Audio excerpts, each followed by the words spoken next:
do something you're very passionate about.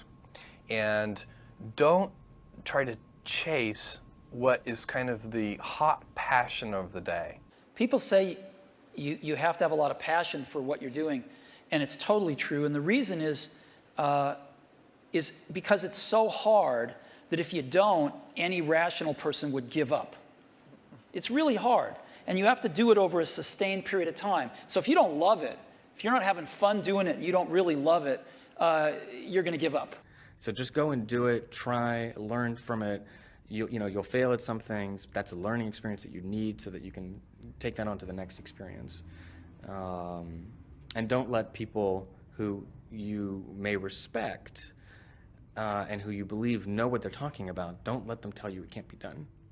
Because often they will tell you it can't be done, and it's just because they don't have the courage to try it. I think people that look for great ideas to make money, aren't nearly as successful as those who say, okay, what do I really love to do? What am I excited about? What do I know something about? What's kind of interesting and compelling?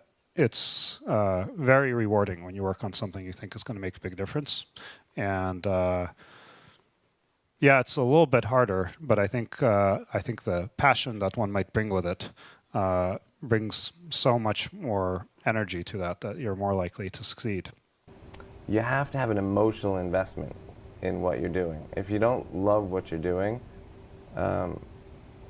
failure is pretty much guaranteed. Success is not guaranteed by any means, but failure is much more likely if you don't love what you're doing. If you know exactly what you want to be, you need to spend as much time with people that are actually that already. One of the things that I do is I question a lot of things.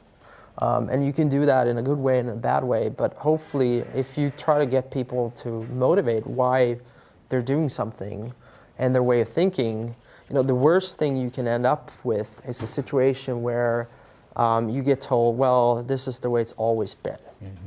That's the worst ever. That's a non-answer. Instead, ask yourself, given everything we have today, is there a way we can make this better? And so when we're coming up with ideas, we always ask ourselves, what kind of new market is this creating? And then also, what part of my day and what problem is it solving? And so I've gone as far as taking an entire catalog of my day from the moment I open my eyes and writing down every single thing I do. And then asking myself, is there something here? If you're not coming up with 10 ideas a day, that's why I have this thing. If I'm not filling up this page every single day, then my idea muscle will atrophy. And I started this in 2001, and I still do it every single day. You have to come up with ideas every single day, or the idea muscle atrophies. The good news is, after about 6 months of doing that, you're like a machine. People get surprised at how many ideas you could just have anywhere. But understand that naturally nobody is interested in your idea. The world could care less, and you have to persuade them, and you have to show that you're the one person out there that can do it. When it comes to changing the world, what I learned from Steve Jobs is, if you believe in a Macintosh, if you believe in iPhone, iPod, iPad, if you believe enough, then you will see it. Because other people will believe in it. Other people will create software. Other people will create products. So you need to foster the belief in what you are dreaming so that it becomes a reality, which is very different than saying, I don't expect anybody to believe it until I see it. You need people to believe it before they can see it. Don't necessarily think that you have to have the home run and the huge Apple computer on your first start. I spent a long time in my life with skills just building little devices for fun. For fun is one of the key things, because that drives you to think and think and think and make it better and better and better than you ever would if you're doing it for a company. Build things at first for yourself that you would want. For somebody aspiring to take things to the next level or to even surpass their wildest dreams, there's always going to have to be an element of luck, but I think more important is putting yourself in a business that can be ubiquitous, that really doesn't have limits. Because otherwise, there's always going to be a grind to it. But if the business, if it can't be something that you can visualize every business using or every consumer using, it's going to be tough to scale to be big enough or to have the perceived value. You want an idea about which you can say, I know it sounds like a bad idea, but here's specifically why it's actually a great one. You want to sound crazy, but you want to actually be right. Because when you're trying to differentiate, when you're trying to do something different, there's going to be that gut moment, that gut sense. Is this right? Is this not right? If you're not having doubt, you're not pushing the boundaries far enough. Don't think about how do I get big fast. That will happen if you actually build something super meaningful and super important. So don't think about, what is the quickest way to success? Think about what is the best way to building something important that the world really needs. This little idea explains why some organizations and some leaders are able to inspire where others aren't. Let me define the terms really quickly. Every single person, every single organization on the planet knows what they do, 100%. Some know how they do it, whether you call it your differentiating value proposition or your proprietary process or your USP. But very, very few people or organizations know why they do what they do. And by why, I don't mean to make a profit. That's a result. It's always a result. By why, I mean what's your purpose? What's your cause? What's your belief? Why does your organization exist? So when we see a kid with a lemonade stand, it's different than when we see a vending machine selling lemonade, even if it's exactly the same product, because the story around it is what people are paying for. So when I meet small business people, all I ask them is not what's their balance sheet, but what's their story. Why should I pick you? Why do I care about what you're doing? And if you start giving me all this inside baseball statistics about why you're 2% better than some other competitor, I'm already glazed over, because that's not part of the way I see the world. That I have to want this to exist in the world. I have to not, so it's a similar rule, just say, if this was successful and I had nothing and I got no, and I was not involved and I got no money off it or would I want it to do well? And that's a great check, I think, to know if you really feel good about the idea and can be passionate about it. One of the things I advise entrepreneurs to do is when you have an idea, a classic entrepreneurial impulse is to hold the idea close to you and not go tell people because, oh, the idea is so special. Right. That's almost always a mistake. Go talk to Why is that a mistake? Yeah. It's a mistake because your actual real competitive advantage is not that you have this idea that you have locked away in your closet, which may or may not be accurate and you have no idea which it is. Your actual competitive advantage is if you're assembling the intelligence around, does this idea work? What is the right teams? What is the right learnings? And we're essentially in motion. The hardest thing to do is start. You have all these ideas and everyone has an idea, but it's really about executing the idea and building the idea and attracting other people to help you work on the idea. That is the biggest challenge. But the way to begin is to get the idea out of your head, draw it out, talk about it, program it if you're a programmer, or make it if you're building something. Like, you don't have to be the best, but you have to be dangerous, right? You have to learn just enough to be dangerous to build an idea, concept it, and show it to the world. And then it turns out there are lots of other people, including all 170 employees that work at Instagram, who are much better at doing all that stuff than I am. But you need to find people who can, be drawn to the idea that you build, and then they end up taking it and making it even better. One way to conceptualize what makes a good product is, good engineering is part of it, good design is part of it, but really it's, one way I think about it is maximizing the probability that someone shows up at the front door of, your store or your website or whatever it is and ends up with a solved problem. And oftentimes the best methodology is to start with the perfect experience with just one person, get that right, and then figure out how to scale something great instead of scaling something not so great and then trying to improve it. That's really hard to do. And so I think when you are starting a new business, you don't want to go after giant markets. You want to go after small markets, and you want to take over those markets quickly. Constantly seek criticism. Yeah. A well thought out critique of whatever you're doing is as valuable as gold. And you should seek that from everyone you can, but particularly your friends. If you're not utilizing an online community, then you're at a disadvantage to those who are. You can be asking online communities what they think about your ideas, or if they have any advice with what you're working on. Not only will you hear from people who are passionate about the subject, but you'll be hearing from people all around the world, each with their own experiences and stories that can help you.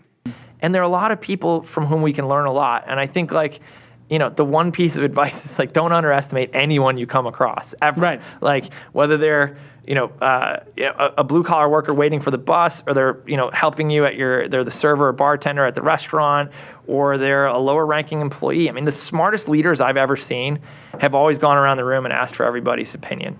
Most startups that fail do it ultimately because they did not make something that people wanted. They made something that, that they thought people would want, but they were either in denial about it, whether it was actually any good, or somebody else came along and made something that people wanted even more. The best piece of advice that we've figured out as we've been doing Foursquare is not to let other people distract what you're doing. There's always haters that say, your idea is stupid, this idea is never going to work, don't even bother doing that because someone else is going to do it before you do. And if we listen to all that feedback that we were getting, all that negative feedback, we would never have built things, we would never have prototyped things. And that's how we really got to where we are. Like, we saw things that we wanted to build, and we just went out and built them. And it turns out when you build stuff that you like to use, there's a good chance that there's thousands of other people that want to use it too. And so it's not just about doing focus groups, it's not just about double checking your vision, it really is about integrating this concept of testing our ideas rigorously throughout the product development process, throughout the marketing process, even as we scale up. But what you really need to do is think about what is the smallest possible test that I can run for this idea, for this concept, for this theory, get it out there, and get customers using it. Because your customers are going to be the ones to tell you if it's really working or not. Like there's almost this expectation that you have to have in your mind this sort of, I'm going to change the world, sort of make a dent in the universe kind of ambition, right? But it's actually okay early on to just kind of solve small problems in layers until you actually get to a point where you have the capacity to do that. What this all comes down to is doing something exceptional for your users, whether it's in community, whether it's in connection, or whether it's in design. This is our big advantage as a startup, is that we can actually get away with doing this. We can make this the core part of why we're doing business. I think you should be spending your money on teaching and sharing, and so that might mean hiring a writer or two, perhaps, instead of a marketing person.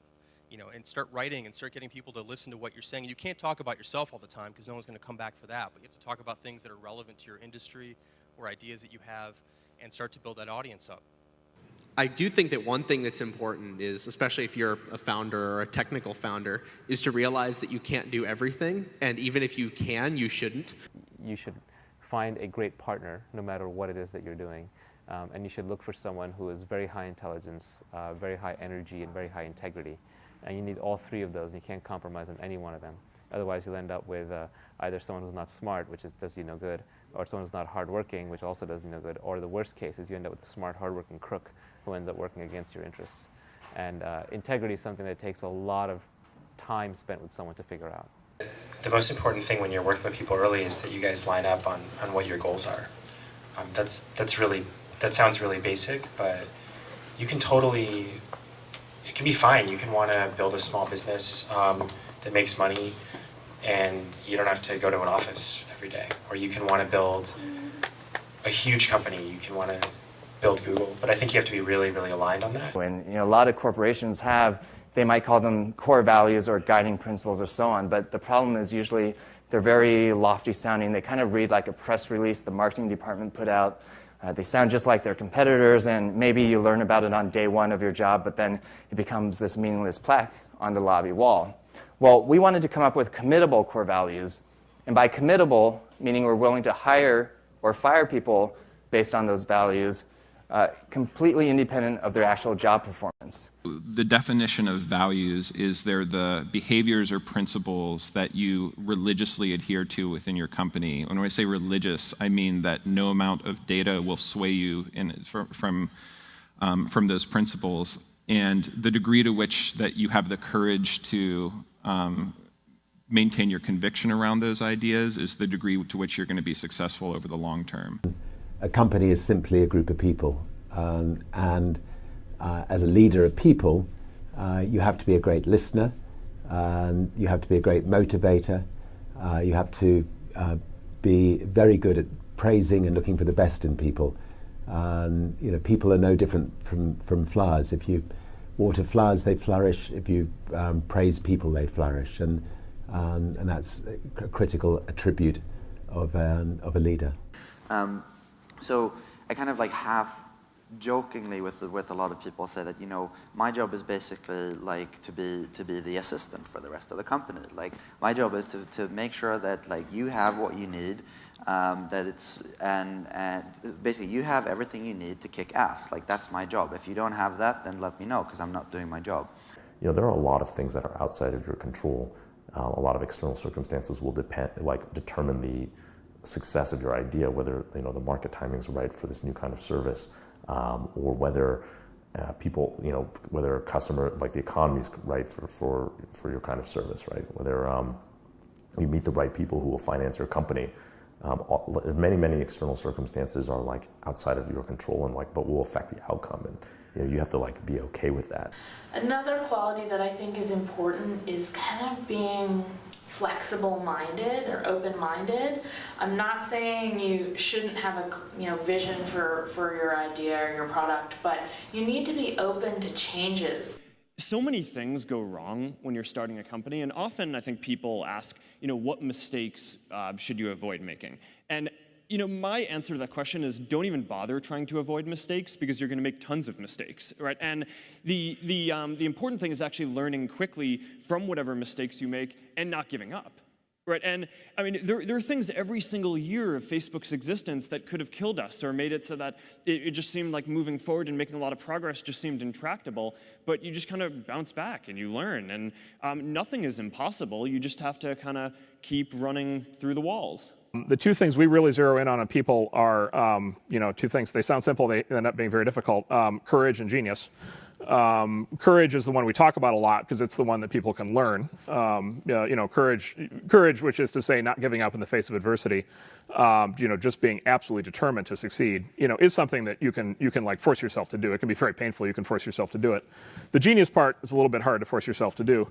Courage without genius might not get you where you need to go, but genius without courage almost certainly won't. And I think the reality is just, not quite so glamorous. There's there's an ugly side to being an entrepreneur. And also just more importantly, what you're actually spending your time on is just a lot of hard work. Sam mentioned this, but you're basically just sitting at your desk, heads down, focused, answering customer support emails, doing sales, figuring out hard engineering problems. So it's really important that you kind of go in with eyes wide open. Optimism has a place, but I think even more so for the first-time entrepreneur, you need to be pragmatically pessimistic. What I mean by that is you need to define all of the worst-case scenarios in terms of financial loss, time loss, etc. Look at what you will learn if that happens and accept and come to terms with that before you ever start. If you don't do that and you go straight into battling the world, trying to conquer the world with rose-colored glasses on, the first time you hit a major hiccup, you're going to become really demoralized and you will quit. If you don't love it, you won't make it through the long period of pain that is inevitable. So make sure that you take care of yourself during the process. Make sure that you take care of your mental health, your physical health while you're doing it because it's a long road.